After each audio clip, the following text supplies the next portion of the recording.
मम तावद् विषयः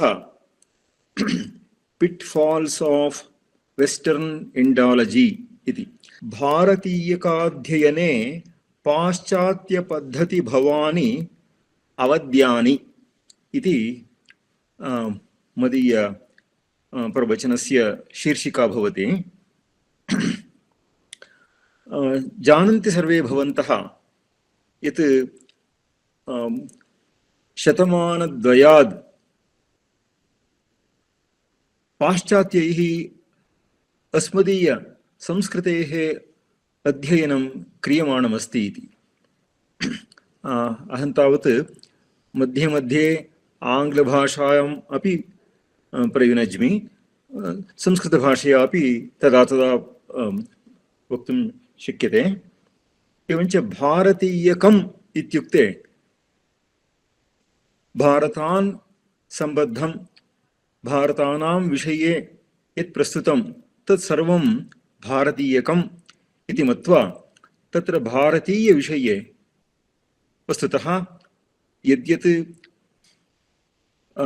भारतसंस्कृतेः सम्बद्धं तत् सर्वस्य विषये भारतीया संस्कृतिः भवतु, भारतीया नागरिकता भवतु, भारतीया सभ्यता इति यत् उत्तरभारतीयैः उच्यते सा वा भवतु, तत्र अन्यानि नानासाधनानि सिद्धानि च वस्तूनि यानि भवन्ति अस्मदीये इतिहासे, तादृशान् विषयान् अधिकृत्य कुतुकभिः पाश्चात्यैः किं किं साधितं, तत्र प्रशंसनीयानि केचन भवन्ति वस्तूनि, एवञ्च अवद्यान्यपि।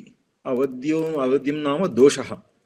अनवद्यम् इत्युक्ते दोषरहितत्वं, तत्र दोषरहितं वस्तु अनवद्यं भवति, अवद्यं नाम दोषः भवति।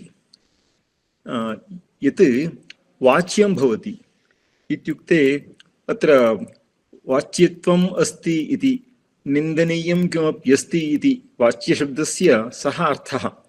वाच्यार्थः इति यदा वदामः, यथा लक्ष्यार्थः, वाच्यार्थः, व्यङ्ग्यार्थः इति वदामः, तस्मिन् प्रसङ्गे वाच्यशब्दस्य भिन्नो अर्थः। परन्तु अत्र वचनीयमस्ति, वाच्यमस्ति इत्युक्ते केचन आक्षेपाः तत्र भवन्ति इति अभिप्रायेण तदुच्यते। तस्मात् पाश्चात्यैः क्रियमाणे संशोधने किं किम् अवद्यं सम्भवति इत्यपि अस्माभिः तत्र चिन्तनीयम् अस्ति इति कृत्वा तद्विषये किञ्चित् अहं प्रस्तौमि। एवञ्च पाश्चात्यैः बहु उपकृतमस्ति इत्यपि सत्यं, बहु अपकृतमस्ति इत्यपि सत्यम्। एवञ्च तत्र उपकृतिविषये एव दत्तदृष्टिभिः काः अपकृतयः तैः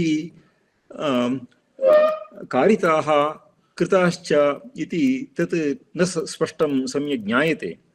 एवञ्च केवलं तैः कृतान् अपकारान् एव स्मरन्तः तैः कृतान् उपकारान् वयं न विस्मरामः। तस्मात् तत्र स्पष्टता अस्तु, एवञ्च पक्षपातित्वं मास्तु इत्यपि अस्माभिः चिन्तनीयमेव। परन्तु यावान् उपकारः तैः कृतः ततोपि अपकारः बहु विहितः इत्येव अवश्यं ज्ञातव्यं भवति। तत्र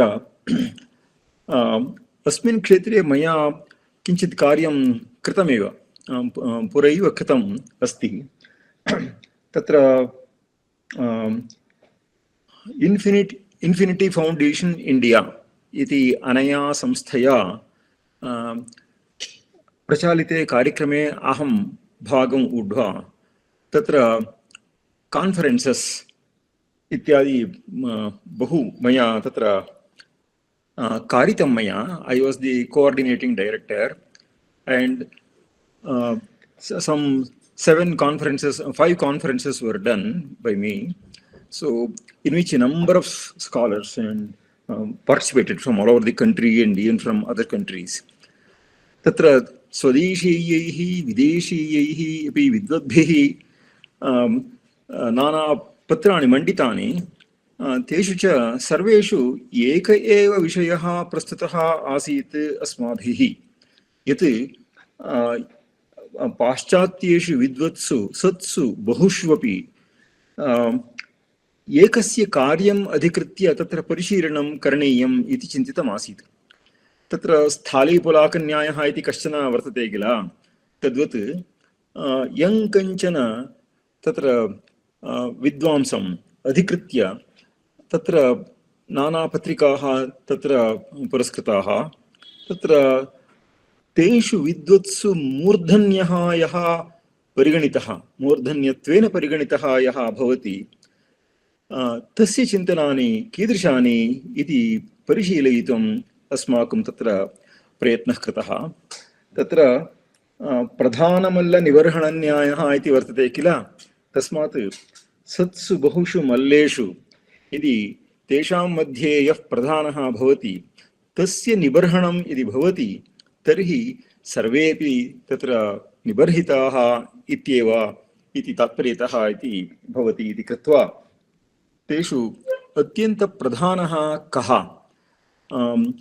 यं विद्वांसम् अधिकृत्य सर्वे अत्यन्तं गौरवं वहन्ति, यद्विरुद्धं न कोऽपि भाषितुं तत्र शक्नोति, धैर्यं करोति इत्यादि अंशान् मनसि कृत्वा एषः क्रमः अस्माभिः चितः.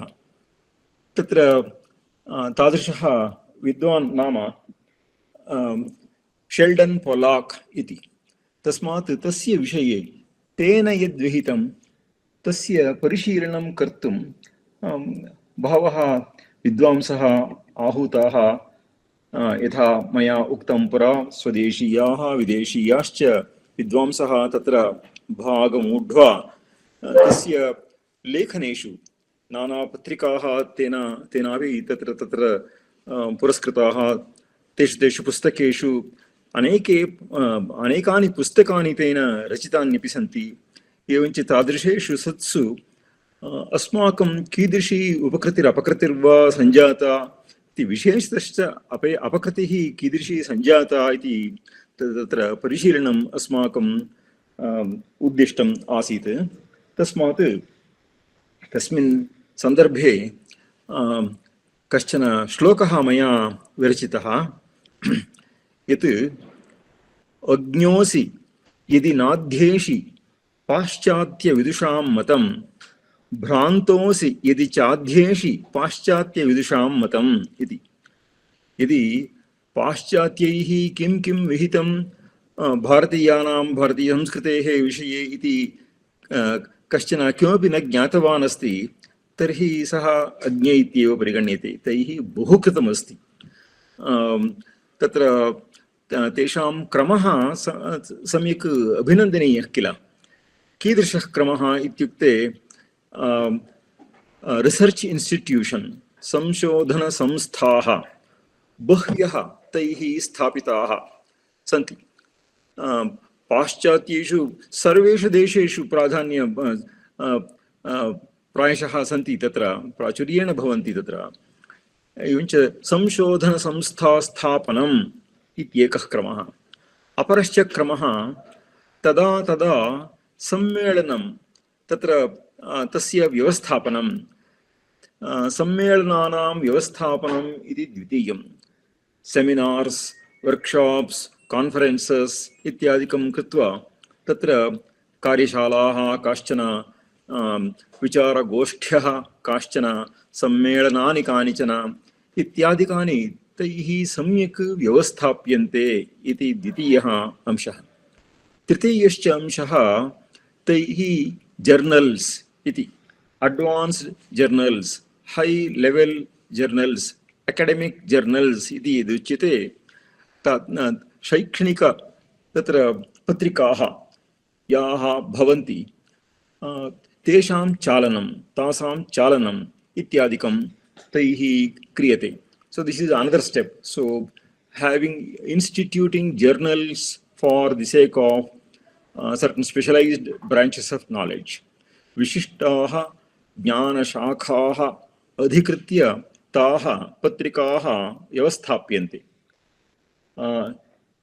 अस्मदीये देशे बह्व्यः पत्रिकाः आरब्धाः भवन्ति, परन्तु कस्मिन्नेव काले ते म्रियन्ते च. एतादृशी परिस्थितिः तत्र बहुत्र दृष्टा एव.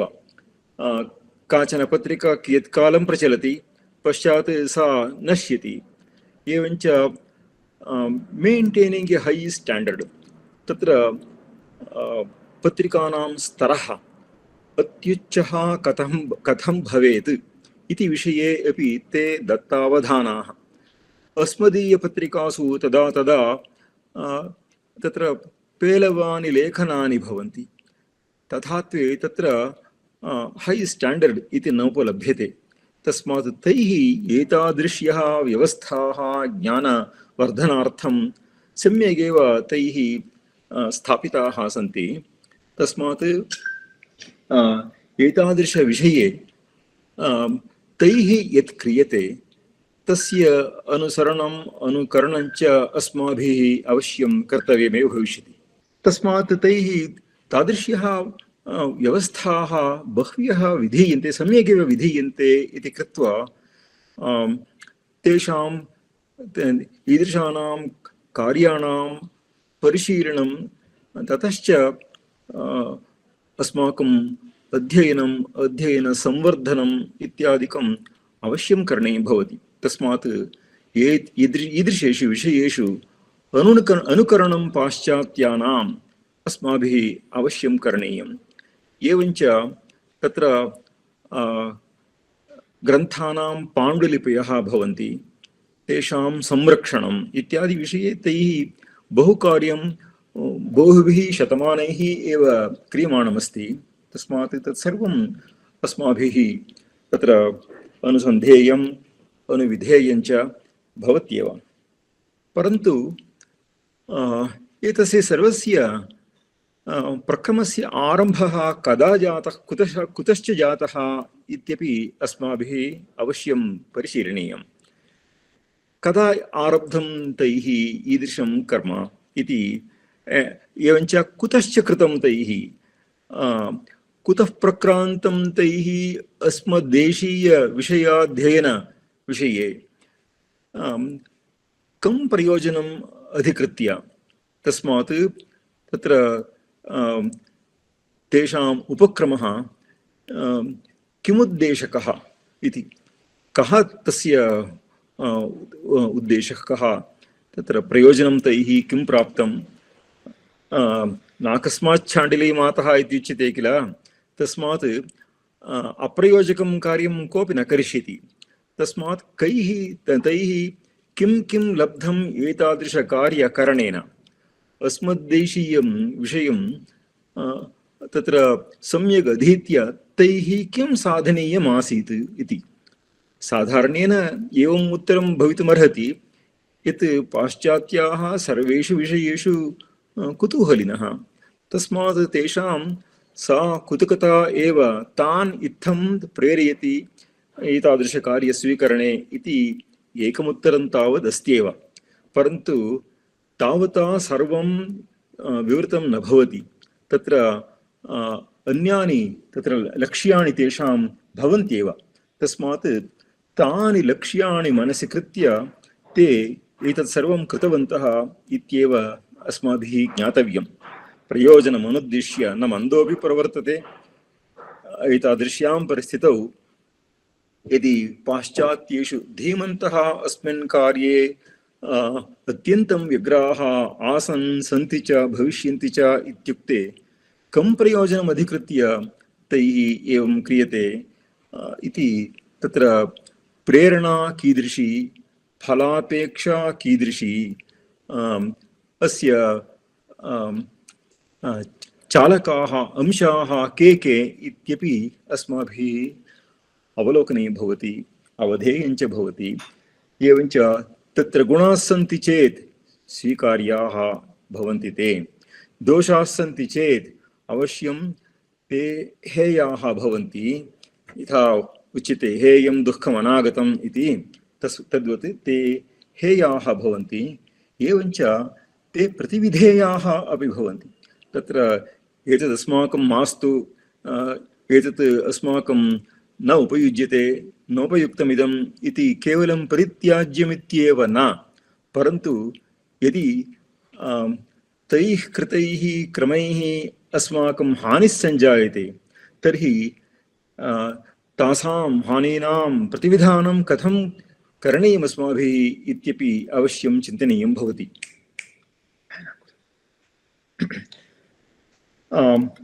तत्र अत एव मया एषः श्लोकः पुरा विरचितः।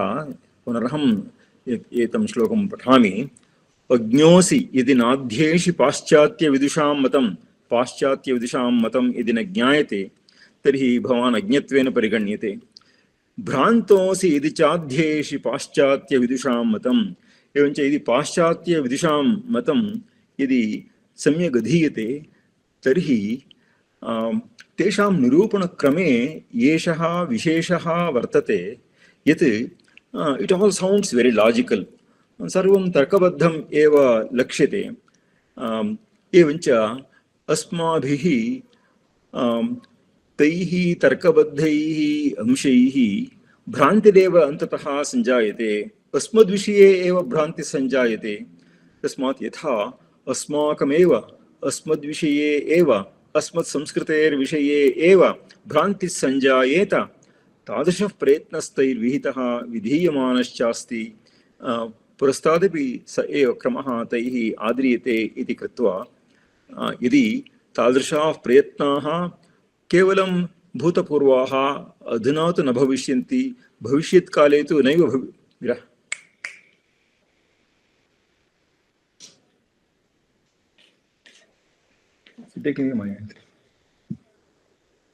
भविष्यत्काले तु नैव भविष्यन्ति इति अस्माकं दृढतया ज्ञायते चेत् तर्हि अस्माभिः तद्विषये चिन्ता न करणीया, परन्तु तादृशी परिस्थितिर्नास्ति।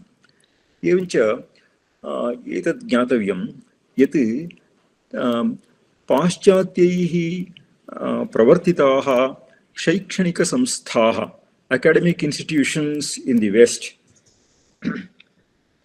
तेषां तत्र सपोर्ट् इत्युक्ते तत्र तेषां सैन्यं, दि डिपार्ट्मेण्ट् आफ् डिफेन्स्, तेषां सहकारः, फण्डिङ्ग् इत्यादिकं तत्र ततः भविष्यति इति कृत्वा राजकीयसम्बद्धमिदं सर्वम् इति अस्माभिः अवलोकनीयं भवति।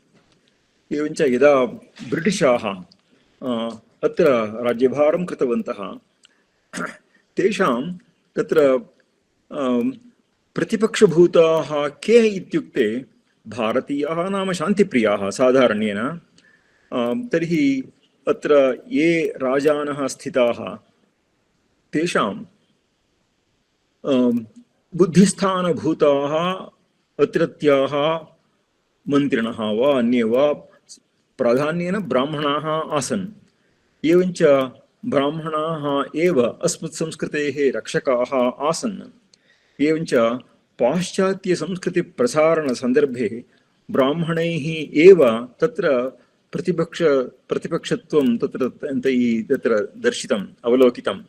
तस्मात् एते ब्राह्मणाः ध्वंसनीयाः इति तेषां कार्यक्रमः आसीत्। तस्मात् यदा ब्रिटिशाः आगताः तत्पूर्वञ्च तत्र मुस्लिं देशीयाः आगताः, तेषां सर्वेषामपि केवलं राजकीयाः आकाङ्क्षाः आसन् इति न, परन्तु कन्वर्षन् करणीयम् इत्यादिकम् अपि तेषाम् आसीत्। कन्वर्षन् कृत्वा मतान्तरं विधाय तेषां राजकीयत्वस्थापनं, राजकीयं कृत्वा मतान्तरकरणम् इति परस्परपरिपोषकत्वम् अनयोः अवश्यम् आसीत् प्रारम्भात्। तस्मात् तद्विषये एव अस्माभिः चिन्ता करणीया भवति। एवञ्च तदर्थमेव संस्कृतद्वेषः, ब्राह्मणद्वेषः इत्यादिकं अवश्यं पाश्चात्यानां खण्डनम् अवश्यं करणीयं भवति। तत्र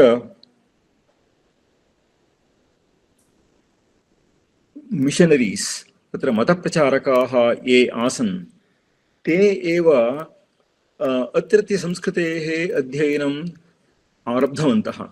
कुतः इत्युक्ते मुस्लिमानां क्रैस्तानां च क्रमे कश्चन भेदः वर्तते। मुस्लिमास्तावत् सर्वं विध्वंसनीयम् इत्येव प्रवर्तन्ते।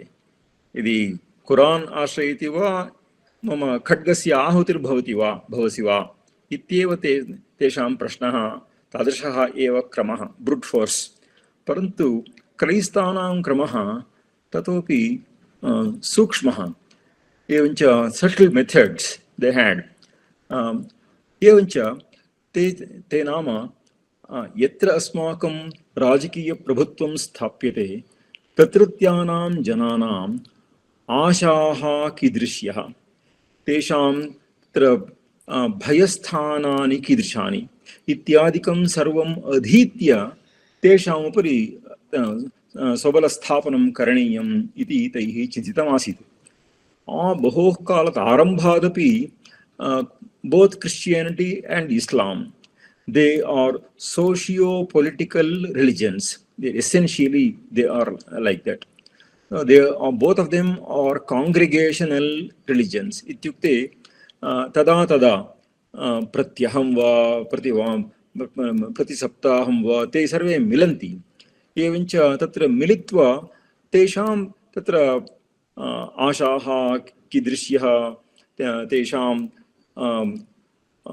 प्रयोजनानि उद्देश्यानि कीदृशानि, कार्यक्रमः कीदृशः तैः अनुसर्तव्यः, अस्माकं शत्रवः के, मित्राणि कानि इत्यादि विषये तैः बहु चिन्त्यते तासु सभासु। परन्तु हिन्दवः तादृशाः न भवन्ति। वयं तावत् देवस्थानं गच्छामः, भगवन्तं प्रणमामः, अर्चनां कारयामः, प्रतिनिवर्तामहे च वयं। परन्तु ते यथा कुर्वन्ति, they are congregational religions, so they meet and congregate and discuss their social and religious interests. परन्तु अस्मासु तादृशी व्यवस्था न लक्ष्यते।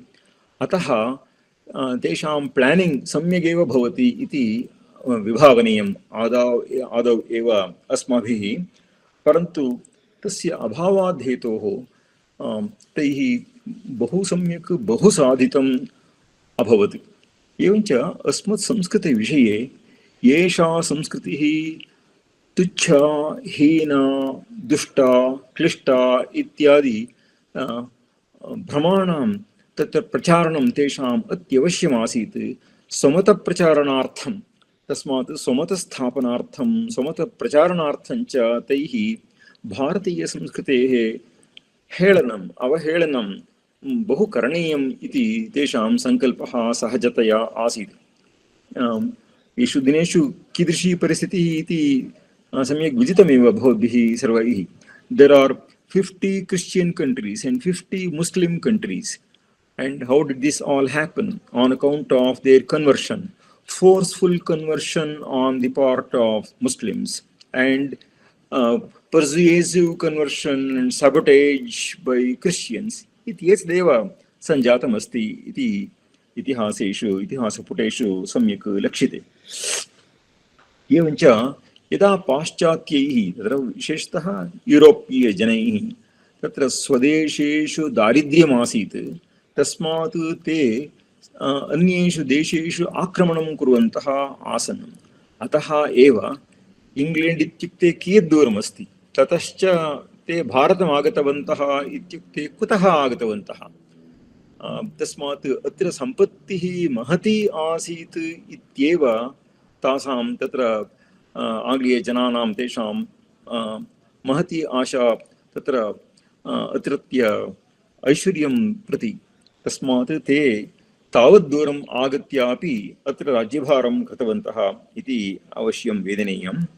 एवञ्च तस्मिन्नेव सन्दर्भे स्वकीयमतस्यैव औन्नत्यं स्थापयितुं तदेव उच्चतरं, भवदीयानां मतम् अत्यन्तं नीचम् इति दर्शयितुं तेन उद्देशेन तैः भारतीयसंस्कृतेः, भारतीयसाहित्यस्य, भारतीयशिल्पस्य, भारतीयकलाः अधिकृत्य तत्र अध्ययनानि तैः प्रारब्धानि। एवञ्च तादृशः आसीत् प्रभावः तेषाम् इत्युक्ते अत्रत्याः अनेके विद्वांसः ये सत्कुलेषु प्रसूताः तादृशाः अपि यथा ते भाषन्ते स्म ब्रिटिशाः, तथैव एते अपि भाषन्ते स्म। उदाहरणार्थं तत्र R.G. भण्डार्कर्, तत्र पुणे मध्ये भण्डार्कर् ओरियेण्टल् रिसर्च् इन्स्टिट्यूट् इति अस्ति किल, तत्र कुतः तस्याः संस्थायाः तन्नाम इत्युक्ते तत्र भण्डार्कर् इति रामकृष्णगोपाल भण्डार्कर् इति सः एवं वक्ति, he is known as the father of Indian Orientalism इति. Let us, sitting at the feet of the English, French and German rishis, imbibe the knowledge that they have to give. तत्र पाश्चात्याः एव ऋषयः, नूतन ऋषयः सञ्जाताः ते, तेषां ज्ञानम् अस्माभिः अवश्यं तत्र अवगाहनीयम्, एवञ्च अध्येतव्यम्। एवञ्च Indian scholars should refrain from reform by abandoning uncritical praise of their traditions. यदि वयम् अस्मदीय परम्पराम्, अस्मदीयं सम्प्रदायं यदि प्रशंसामः तर्हि सः दोषाय कल्पेत। तस्मात् तद्विषये अस्माभिः क्रिटिकल् एव भवितव्यम्।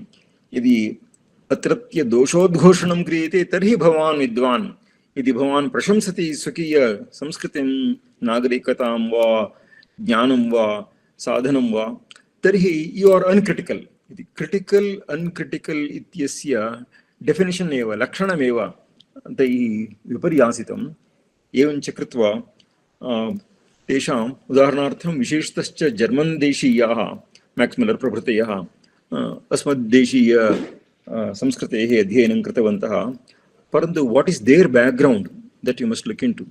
Their Protestant roots. So the history of Christianity has affected us. So in the history of Christianity, we have the Roman Catholics and the Protestants, the two main rival groups.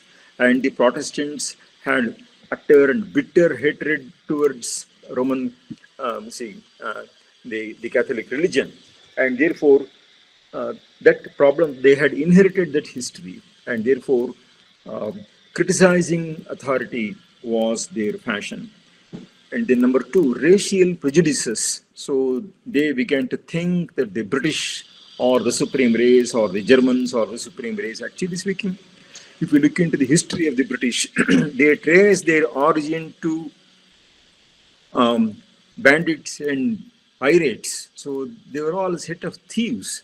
So whereas in our country, we remember the names of the great sages as our predecessors, अस्माकं पूर्वजाः अनेके ऋषयः महर्षयः तादृशाः आसन्, अनेके स्थितप्रज्ञाः राजानः आसन् इति यदि वयं चिन्तयामः, तैस्तावत् तेषां पूर्वजाः नाम के इत्युक्ते केवलं स्तेनाः, चोराः, तादृशाः एव।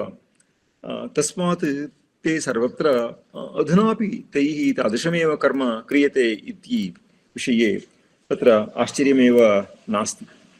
And their anti-Brahmin biases and portraying ancient Indians as decadent इत्यादिकं इति यदस्ति तत्सर्वस्य विषये अस्माभिः सावधानैः भवितव्यम्। ईदृश्यैव सावधानतया मया तत्र सम्मेलनानि तत्र व्यवस्थापितानि। तत्र प्रकाशितानि पुस्तकानि कानिचन अहं दर्शयितुम् इच्छामि। तत्र विशेषतश्च शेल्डन् पोलाक् इति तम् अधिकृत्य तस्य कार्यमधिकृत्य एतानि सम्मेलनानि व्यवस्थापितानि इति। कुतः शेल्डन् पोलाक् इति तस्य प्रामुख्यं कीदृशम् इति किञ्चित् वक्तव्यं भविष्यति। तत्र कोएन्राड् एल्स्ट् इति सम्यक् भारतीयस्य अध्ययनं कृतवान् सः अस्मत्पक्षीयः, इत्युक्ते भारतीयसंस्कृतेः विषये सादरः सः पुरुषः, सः वक्ति। In a way, the case against Pollock is the case against Western Indology as a whole, iti. So this is statement he made in 2017 in one of his books. So the case against Pollock is the case against Western Indology as a whole. इत्युक्ते एषः एव प्रधानमल्लः इति अभिज्ञेयः। तस्मात् यदि तादृशस्य पुरुषस्य अभिप्रायाः सदोषाः इति स्पष्टं स्थाप्यते ख्याप्यते च, तर्हि अन्येषां विदुषां पाश्चात्यविदुषां मतानि कीदृशानि इति परिशीलने एतदेव उदात्तम् उदाहरणं भविष्यति इति कृत्वा तथा कृतम्। Just to show you how many books have been produced. See, this book is Western Indology and its Quest for Power. So each book, see, is about 250 pages in length, and we have produced something like 1,500 pages. This is volume 2, Shastras Through the Lens of Western Indology, a Response. I am the editor of all these books. The third one is Reclaiming Ramayana, so disentangling the discourses. Ramayanasya Vishe Sheldon Pollock Kim Kim Vakti iti Darshayitum Pustakam. Another volume, volume number 4, is Western Indology on Rasa. So, a Purva Paksha. So, this is volume number 4. And then volume number 5 is Swadeshi Critique of Videshi Mimamsa. So, this is the next volume. And then a Pariksha of Three-Dimensional Philology iti etat pustakam. So, I don't know whether they are reflecting properly. So, a Pariksha of the three-dimensional philology. So, three-dimensional philology is a concept developed by Sheldon Pollock. Then chronology and causation, negating neo-orientalism iti etat aparam pustakam. So, एतादृशानि पुस्तकानि अस्माभिः तत्र प्रकाशितानि भवन्ति। तस्मात् एतद्विषये बहु कार्यं एतावत्पर्यन्तं विहितमस्ति इत्येव ज्ञापयितुं मया एतत् सर्वं प्रदर्शितम् अस्ति। Why is Sheldon Pollock so important? सः प्रधानमल्लः इति किमर्थमुच्यते इति प्रष्टव्यं किल? तदर्थं सः कः इति किञ्चित् परिचायकं किञ्चित् वदामि। Sheldon Pollock holds a high academic position. He joined Richard Gombrich in 2008 as the editor of Clay Sanskrit series, modeled after Loeb Classics. Loeb Classics are books for Greek literature and other literature, and named so as it was sponsored by John Clay and was closed in 2014. In 2015, Pollock became the founding editor of Murthy Classical Library of India, published by Harvard University Press. It was made possible by a donation of $4.5 million given by Rohan Murthy, son of Infosys President Narayan Murthy. And then the MCLI, that is the Murthy Classical Library of India, will publish books of languages and religions of South Asia. So they have already published a number of Sanskrit books, both the text and the translation in English script. So they have done that. and they have been publishing a number of works also. So they want to make available the whole library of Asia, so to be made available to the public in Mobile. So he is therefore the editor of a big series of books that are published by them, and in all of them you can see the hand of Sheldon Pollock there. तस्मात् तस्य ये अभिप्रायाः तस्य यानि मतानि भवन्ति ते सर्वे अत्र प्राकाश्यं तत्र लभन्ते. So it is even said that Pollock has himself written on a variety of topics that pertain to a wide variety of vistas on Indian literature, poetry and poetics, religion and philosophy, sociology and politics.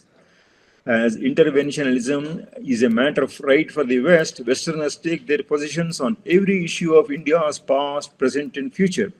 They have high stakes on the current trends in Indian politics. So Sheldon Pollock has shown his immense interest in politics also. So it's not something that is hidden and secret. It's very open. So Pollock poked his nose into the Ram Janmabhoomi issue for this very reason, even in 1998 or 97. So he wrote about Ram Janmabhoomi issue, and he took sides against building the temple there, and also in respect of denying visa to Narendra Modi. So when he was still the chief minister, when Modi was still the chief minister, he was denied visa to America. So, and this person, Sheldon Pollock, had a role to play there. So he is the Arvind Raghunathan Professor of South Asian Studies at the Department of Middle Eastern, South Asian and African Studies at Columbia University. So he holds a very high position in the university. He's also been awarded the Padma Shri Award by the Government of India earlier. So you must note that during the Congress regime, all this happened. He was a professor at the University of Iowa and George V. Bobrinsky Professor of Sanskrit and Indic Studies at the University of Chicago. So all top universities, so Iowa, Chicago, Columbia, etc. He's also famous for directing the project SKSEC, Sanskrit Knowledge Systems on the Eve of Colonialism, and is also editing a series of historical source books in classical Indian thought. And he's most famous for his book, The Language of Gods in the World of Men, a very massive book, and for which he was ironically presented the Kumaraswamy Award. So Ananda Kumaraswamy was all for Indian culture, and this fellow is all against Indian culture, and yet he was given the Kumaraswamy Award. So that is the greatest irony of our present times. So सः एवं चिन्तयति यत् संस्कृतस्य भारतस्य च मौलिकसम्बन्धः एव नास्ति इति. संस्कृतं नाम भारतीयभाषा एव न भवति इत्यपि तस्य आग्रहः. So he is deeply worried about the ascent of BJP to power, and therefore he makes a declaration that Hindutva propagandists have sought to show that Sanskrit is indigenous to India. एतत् BJP पक्षीयैः स्थापयितुं यत्नः क्रियते यत् संस्कृतं भारतीया भाषा इति. वस्तुतः एषा भाषा भारतीया एव न इति तस्य सिद्धान्तः. तस्मात् ईदृशान् राद्धान्तान् प्रचारयितुं तैः व्यवस्थिताः प्रयत्नाः क्रियमाणाः वर्तन्ते. एवञ्च year 2000 that was declared by the central government as the Sanskrit year. तस्मिन्नेव वर्षे सः द डेत् ऑफ संस्कृत इति लेखनं लिखितवान्. तत्र तस्य मुखभङ्गः भवतु इति प्रहारः क्रियताम् इति आशयेन सः तादृशं लेखनं लिखितवान् अस्ति. एवञ्च संस्कृत भाषायां बहोः कालात् किमपि नूतनं किमपि न प्रतिपादितम् अस्ति इत्यपि सः कथयति. एवञ्च he thinks that जगन्नाथपण्डितः एव अन्तिमः कविः संस्कृतभाषायां, ततः परं कवयः एव न सञ्जाताः इति तस्य अपरः आग्रहः. एवञ्च ईदृशविदुषां मुस्लिं प्रीतिः, हिन्दुद्वेषः इति उभयमपि तत्र सम्यगेव लक्ष्यते इति तदपि मनसि स्थापनीयं. तदर्थमेव जगन्नाथपण्डितः तस्य अन्तिमाः कविताः regarding the death of his Muslim wife इति कथयति सः। तत्र लवङ्गी कुरङ्गी दृगङ्गी करोतु इत्यादिकं किमपि अस्ति किल जगन्नाथपण्डितस्य पद्यानि कानिचन। So death of his Muslim wife तदधिकृत्य तेन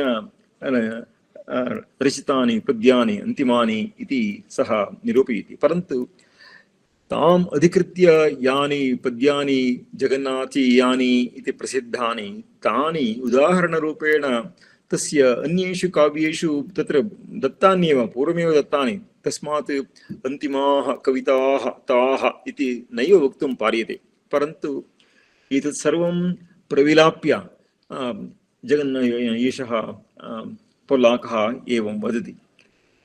एवञ्च संस्कृतस्य विषये तस्य अभिप्रायाः अत्यन्तं विचित्राः इत्यपि ज्ञातव्याः।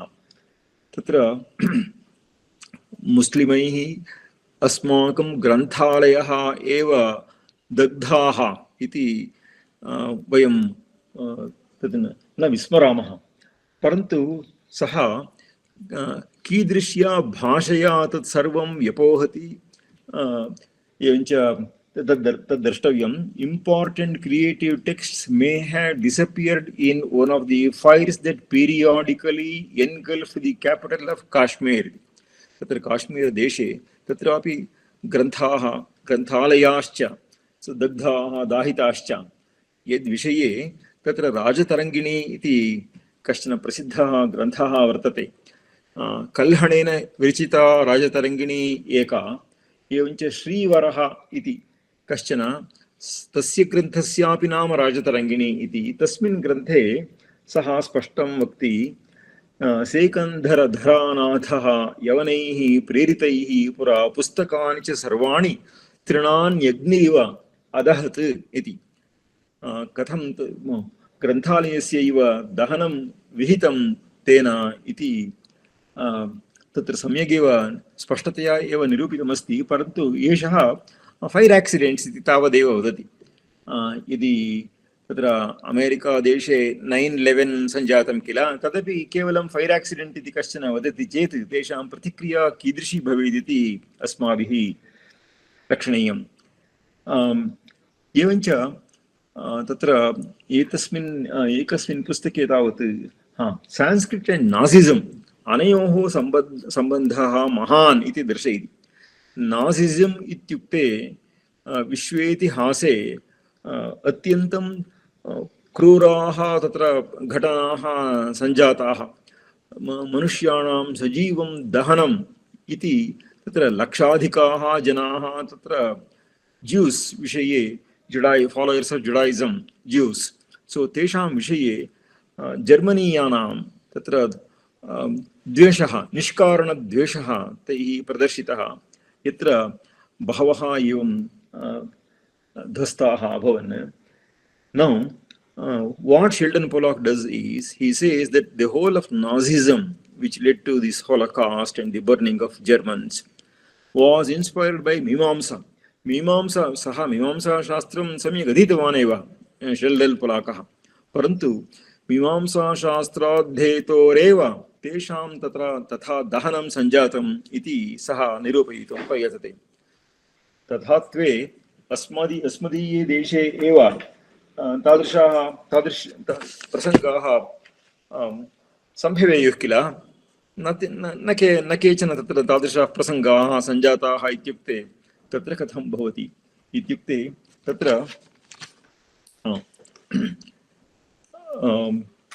ग्यास् चेम्बर्स् इति तत्र Jews, followers of Judaism, tesham dhvamsakaryah kritah. So it's not just by burning. Even burning is more difficult and more costly, and therefore with gas chambers, with poisonous gas, so they were all killed. So tad vishaye Professor K. Gopinath iti Indian Institute of Science iti yatra kashchana vidwan asti, scientist asti, saha conference मध्ये paper presentation कृतवान्। तस्य पत्रिकायाम् एतत् सर्वं निरूपितमस्ति। अतः एव the scholar from Flemish Indologist Konrad Elst says that the Nazi association of Sanskrit is heavily overinterpreted and emphatically taken to be casual, as if the interest in Sanskrit has caused the Holocaust. Sanskrit अध्ययनेन पाश्चात्यैः विहितेन ईदृशं दुष्कार्यं तैः विहितम् इति प्रतिपादयति शेल्डन् पोलाक्। परन्तु तादृशं किमपि अत्रैव न सञ्जातं, तत्र कुतः अस्मात् हेतोः सम्भवेत् इति अस्माभिः चिन्तनीयमेव। एवञ्च अडाल्फ् हिट्लर् यः एव तत्र पुरोगामी आसीत्, so he held Hinduism in utter contempt. Bharatiya Samskruteः विषये तस्य तिरस्कारः एव आसीत्। तस्मात् इतस्फूर्तिः सञ्जाता, तस्मात् ते तादृशानि अकार्याणि विहितवन्तः इति वक्तुं कथं शक्यते? While it is the Aryan invasion theory that forms the cornerstone and perfect illustration of the narcissistic Nazi worldview, Pollock is prepared to concede to the out of India theory. I am reading from my own paper that is presented there. So, in order merely to link Sanskrit and Nazism, even though he is otherwise opposed to OIT, Aryan immigration theory iti ekam vartate. Aryaः पाश्चात्य देशैः अत्र आगताः इति AIT इति Aryan immigration, Aryan invasion theory इति। एवञ्च OIT इति out of India theory इति अपरं वर्तते। So इतः एव देशान्तरं प्रयाताः इति। Now see, one important factor is there is a lot of similarity in the structure of language, structure of even the grammar and the vocabulary of languages like Sanskrit, Greek and Latin. So this has to be explained. Katham sanjatam idrisham sadrishyam asu bhashasu iti avashyam tatra tasya kathanchit vivaranam deyam kila. Tad katham sanjatam iti tatra karana samagri ka iti tad nirupaniyam bhavati kila. Tasmat tam adhikritya tatra bahvyah. There are so many theories so that have been proposed. Tasmat teshu madhye Aryan invasion theory इति एकम्। आर्याः इत्युक्ते जर्मनीयाः इत्यादिकाः ते बाह्यैः देशैः अस्मद्देशम् आगताः इति एकः सिद्धान्तः। अपरश्च सिद्धान्तः नैव नैव इतः एव ते बहिर्देशं नानादेशान् ते गतवन्तः इति अपरः सिद्धान्तः। एवञ्च now Sheldon Pollock is pro Aryan invasion theory and anti OIT, that is out of India theory.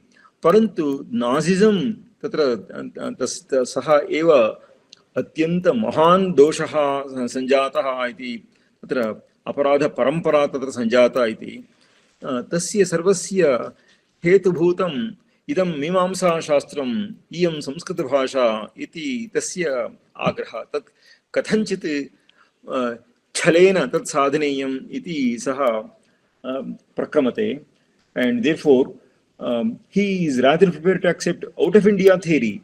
So for this one issue, and therefore the American Academy raises no objection against this otherwise unpardonable hypothesis. And why? That is because of their general animus against Hinduism and Indo-European indigenism. So says Konrad Elst. So the patent hypocrisy of both Pollock and his American peers stands out here, and therefore Pollackः एवञ्च तद्भ्रातरः तत्र कार्यक्षेत्रे कार्यं कुर्वाणाः संस्कृतक्षेत्रे कार्यं कुर्वाणाः संस्कृतविद्वांसः Sanskrit professors there ते सर्वे अपि एतादृश धार्ष्ट्यं पोल्लाकस्य तेपि सहन्ते तद्विषये किमपि न प्रतिकूलं किमपि न वदन्ति इति अवश्यं तत्र अवधेयं वर्तते। एवञ्च भारतीयसंस्कृतौ तावत् ईदृश जिनोसैड् कान्सेप्ट् एव नास्ति। जनानां संहरणं, जनसमूहस्य जनतायाः, जनानां समूहः जनता, तस्य जनतायाः संहरणम् इत्येव न कुत्रचित् भारतीयसंस्कृते कस्मिन्नपि ग्रन्थे किमपि तादृशं नैव लिखितमस्ति। वेदेषु वा उपनिषत्सु वा मनुस्मृतौ वा अन्यत्र कुत्रापि तेषां तत्र कथञ्चित् दोषोद्घोषणं विधेयम् इत्येव हेतोः ते अत्रत्यां वर्णव्यवस्थां ते बहु दूषयन्ति। एवञ्च तदेव जिनसैड् इत्यपि प्रतिपादयन्ति। कुत्रापि शूद्राः ध्वस्तव्याः संहरणीयाः इति कुत्रापि तादृशं न लिखितम् अस्ति। तस्मात् तेषां स्थानमिदम् इति ते यद् दर्शयन्ति तद् अन्यः विषयः सः, परन्तु तेषां संहारः करणीयः इति कुत्रापि न लिखितं। तस्मात् एतत्तु अब्रहामिक् फेथ्स् तत्र मात्रमस्ति। इस्लामीयाः च एवञ्च क्रैस्ताश्च ये मदीयं मतं नानुसरन्ति तेषां हनने एव तत्र हनने दोषः नास्ति, परन्तु गुणः एव अस्ति इति तेषां प्रतिपादनम् अस्ति। तस्मात् तादृशमेव अत्रापि भवेदिति कथञ्चित् तत्र सम्भाव्य एवं तत्र मिथ्याव्याख्यानं तैः दुर्व्याख्यानं च विहितम् अस्ति. And they also have one technique of spreading their ideas. So, as I'm quoting once again Conrad Elst, an idea is first launched and argued in highbrow papers like the New York Review or Economic and Political Weekly. Subsequently, it is presented as received wisdom in more general media like Washington Post or Times of India. But the final stage is when the idea is presented as a matter of course and conveyed through popular media, women's magazines, etc. That's what completes the instilling of false ideas in the popular mind. तेषां क्रमः कथं भवति इति चेत् तेषाम् अकाडेमिक् journals यत्र अस्मादृशानां प्रवेशः एव न भवेत् तादृशासु पत्रिकासु ते यथेच्छं तत्र व्याख्यानं कुर्वन्ति अस्मत् संस्कृतिविषये।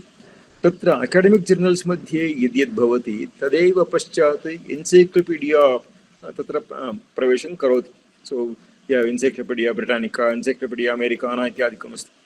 येषु दिवसेषु तावत् तेषां those encyclopedias are no more in the book form, so they are all online issues now, and we have the Wikipedia.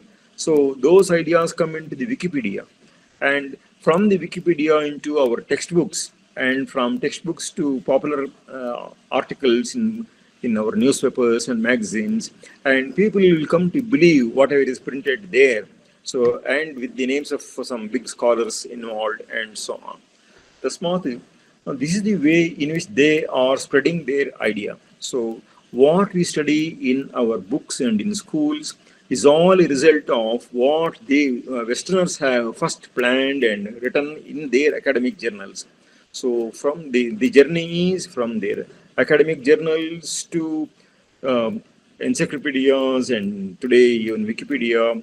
And that is why, while Wikipedia may be good for issues and themes in science and technology, it is the most unreliable source when it comes to Indian culture, Hindu culture. So there they are all misrepresented. You can see, you open Ramayana in Wikipedia. So you type Ramayana and you get some Wikipedia item.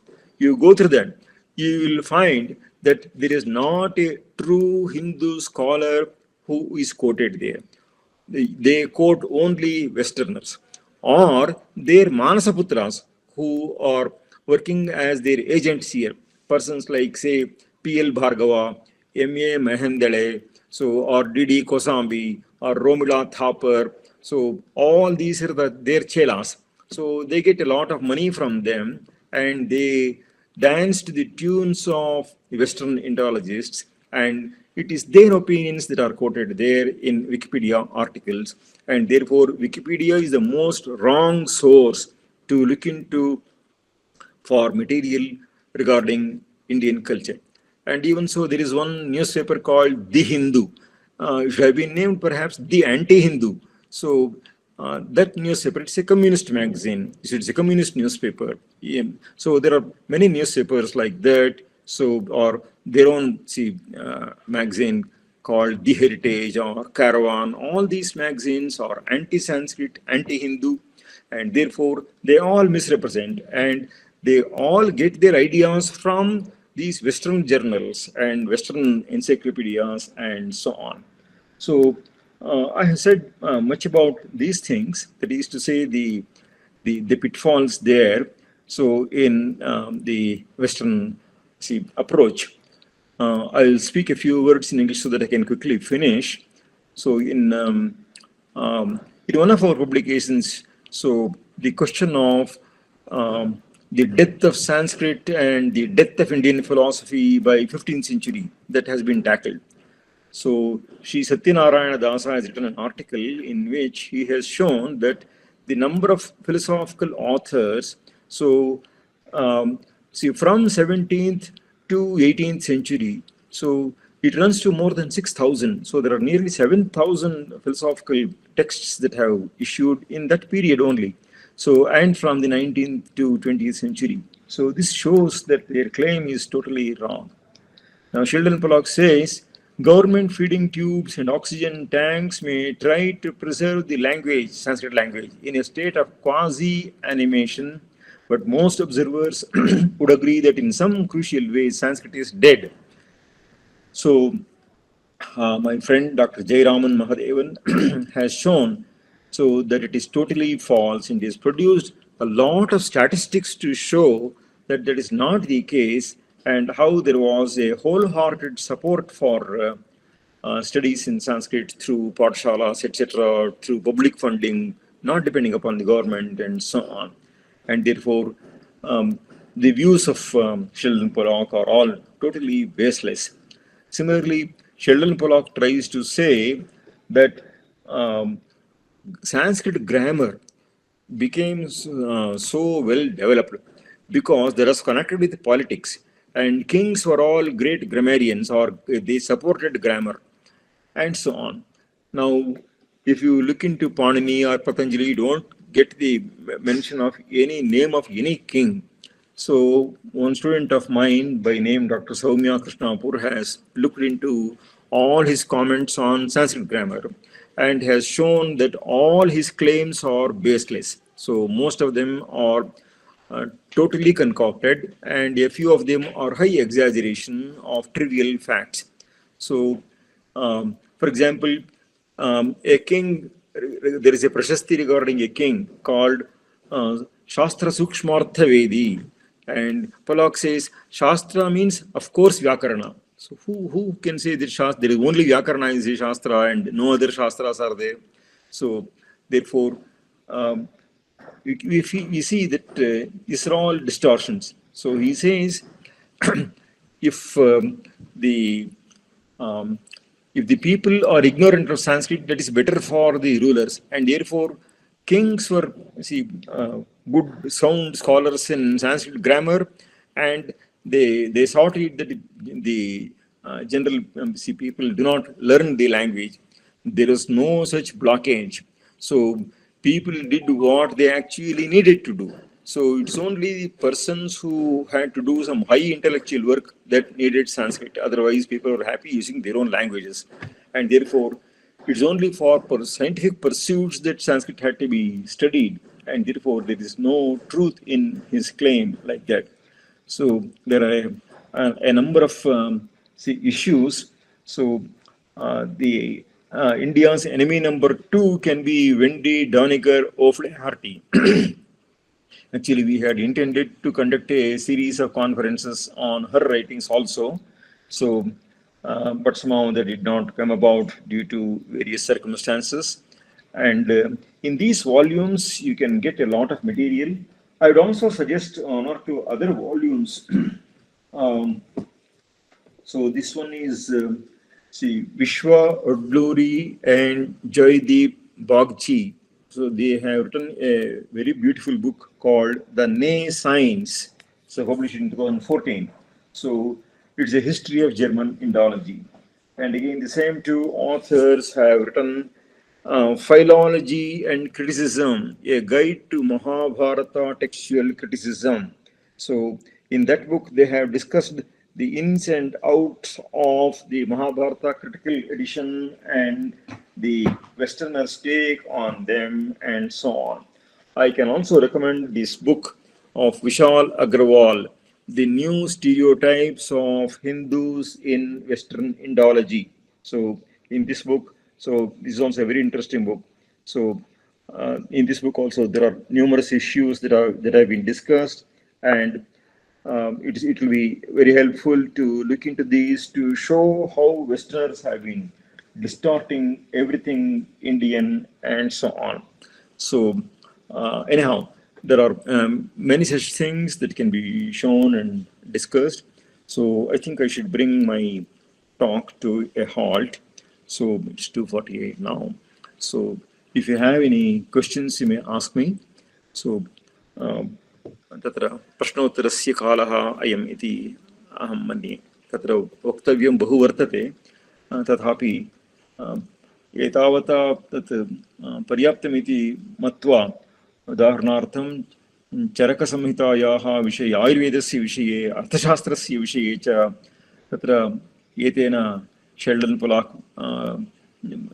नाम्ना विदुषा बहु उक्तमस्ति, परन्तु तत्सर्वं प्रत्याख्यानीयम् एव. तस्य प्रत्याख्यानं तदर्हति. एतद्विषये किमपि मया तत् किञ्चित् तत्र दिङ्मात्रदर्शनार्थं किमपि लिखितमस्ति. अस्तु, नाम भवद्भिः यदि किञ्चित् प्रष्टव्यमस्ति तर्हि अवश्यं पृच्छन्तु इति एभिः वचनैः मदीयं प्रवचनं समापयाम्यहम्.